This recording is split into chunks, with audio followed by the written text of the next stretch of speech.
महाकुंभ में नागा साधुओं का बहुत ज्यादा महत्व होता है। उनके बिना महाकुंभ शुरू नहीं हो पाता।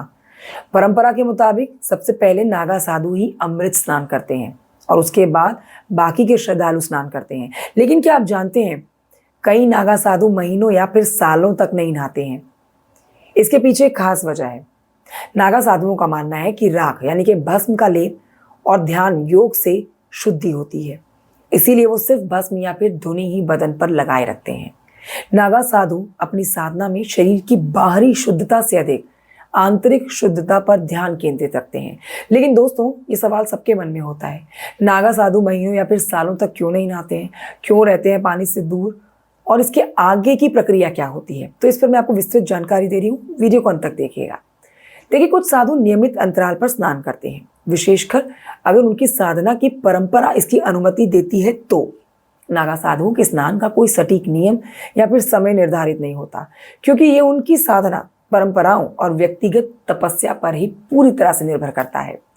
नागा साधुओं के बारे में ये भी कहा जाता है कि वो पूरी तरह से निर्वस्त्र रहकर गुफाओं और कंदराओं में कठोर तप करते हैं। नागा साधुओं के अनेक विशिष्ट संस्कारों में ये भी शामिल है कि इनकी कामेंद्रियन भंग कर दी जाती है। देखिए, इस प्रक्रिया के लिए उन्हें 24 घंटे नागा रूप में अखाड़े के ध्वज के नीचे बिना कुछ खाए पिए खड़े होना होता है। इस दौरान उनके कंधे पर एक दंड और हाथों में मिट्टी का बर्तन होता है। इस दौरान अखाड़े के पहरेदार उन पर पैनी नजर रखते हैं। इसके बाद अखाड़े के साधु के द्वारा उनके लिंग को वैदिक मंत्रों के साथ झटके देकर निष्क्रिय किया जाता है। ये कार्य भी अखाड़े के ध्वज के नीचे किया जाता है। इस प्रक्रिया के बाद वो नागा साधु बन जाते हैं। दोस्तों, अगर व्यक्ति ब्रह्मचार्य का पालन करने की परीक्षा से सफलतापूर्वक गुजर जाता है तो उसे ब्रह्मचारी से महापुरुष बनाया जाता है। देखिए, इनके 5 गुरु बनाए जाते हैं। ये 5 गुरु पंचदेव या पंच परमेश्वर शिव, विष्णु, शक्ति, सूर्य और गणेश होते हैं। इन्हें भस्म, भगवा, रुद्राक्ष आदि चीजें दी जाती हैं। ये नागाओं के प्रतीक और आभूषण होते हैं। देखिए, महापुरुष के बाद नागाओं को अवधूत बनाया जाता है, जिसमें सबसे पहले उन्हें अपने बाल कटवाने होते हैं। इसके लिए अखाड़ा परिषद की रसीद भी कटती है। अवधूत रूप में दीक्षा लेने वाले को खुद का तर्पण करना होता है, पिंडदान करना होता है। ये पिंडदान अखाड़े के पुरोहित करवाते हैं। फिर ये संसार और परिवार के लिए मृत हो जाते हैं। इनका एक ही उद्देश्य होता है, सनातन और वैदिक धर्म की रक्षा। नागा साधु आमतौर पर अपने बाल नहीं कटवाते हैं। ये उनके संन्यास और साधना के एक महत्वपूर्ण प्रतीक के रूप में देखा जाता है।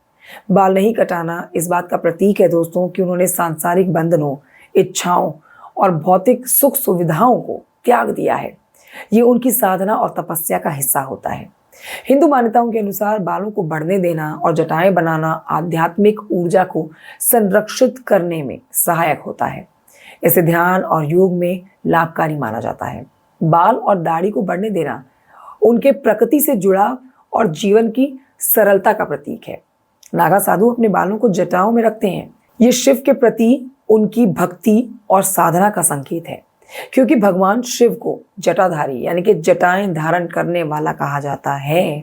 तो आपने जाना कि नागा साधु महीने भर तो क्या, कभी कभी साल भर नहीं नहाते हैं। और क्यों नहीं नहाते हैं, इसके पीछे की आपने वजह भी जान ली। इसी तरह की रोचक जानकारी आप तक हम पहुंचाएंगे। ये वीडियो आपको अच्छा लगे तो आप लाइक कर सकते हैं, आप चैनल को सब्सक्राइब भी कर सकते हैं। फिलहाल दीजिए मुझे इजाजत। जय श्री कृष्णा, राधे राधे।